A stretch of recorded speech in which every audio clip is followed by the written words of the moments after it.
On February 13, 2025, Reebok is set to make history. On that day, the brand will be releasing its latest basketball shoe, the Reebok Engine A, after being dormant in the basketball footwear category for over a decade. The shoe will retail in the silver chrome colorway for $120. It's not a signature shoe, but we've seen Angel Reese in the WNBA, Modest Buzelis in the NBA, and Dink Pate in the G League wear the shoe on the court. For the 2025 All-Star Weekend, we'll most definitely see Buzelis wear the shoe during the slam dunk contest. Yes, he's joining, and he'll wear the Reebok Engine A probably in a new or special colorway or a player exclusive because there hasn't been one in the NBA before. While Dink Pate has had his own customs for the Engine A and the G League, we'll probably never see them hit retail anytime anywhere. But as for the Engine A itself, come closer.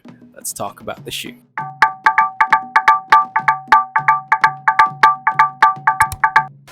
The people at Reebok give us some insights into the Engine A. Design director Michael Hesterberg says it took them more than 2 years of design and development and that the shoe was built from the ground up. Others might say that 2 years and this is all that Reebok was able to come up with, and I get it. Reebok actually has more than 2 years to prepare for its comeback because it's been more than a decade. But I guess Reebok only made a hard push in the last 2 years after COVID restrictions were lifted, which to me is reasonable. The problem is people have varying expectations. On one side, you have those who want the classic tech built more into the shoe like the OG DMX foam or the OG Hexalite. On the other side, you have those who demand something completely new, especially in terms of looks and partly in terms of tech. Here's what Reebok CEO Todd Krinsky has to say.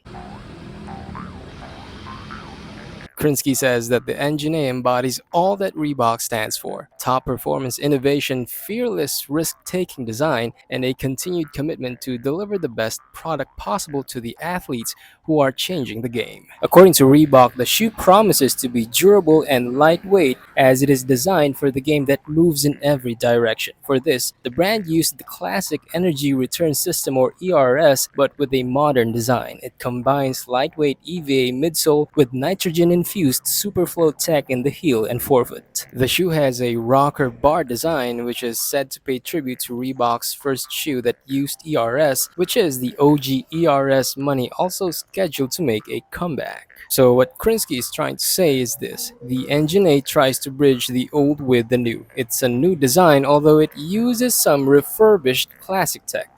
But is it worth the price?